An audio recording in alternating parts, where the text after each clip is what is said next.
Isang malaking pasabog ang naghihintay sa mga manonood ng primetime hit na FPJ Batang Quiapo. Kumpirmado na ang pagpasok ng aktor na si Aljur Abrenica sa serye na nagsisilbing hudyat ng kanyang formal na pagbabalik sa ABS-CBN.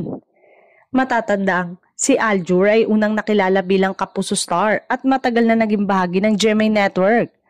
Taong 2017 nang lumipat siya sa Kapamilya Network sa ilalim ng Star Magic at bumida sa ilang serye tulad ng Asentado at Sandugo.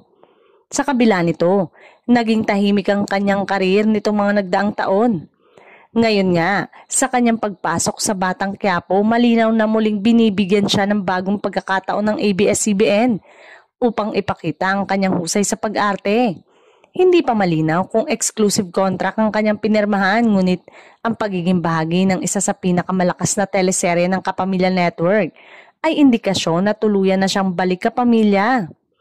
Maraming fans ang sabik makita kung anong magiging papel ni Aljur sa kwento ni Tanggol at kung kakampi ba o kalaban ng kanyang karakter. Tiyak na magdadagdag ng bagong kulay at tensyon ng kanyang pagpasok sa kwento.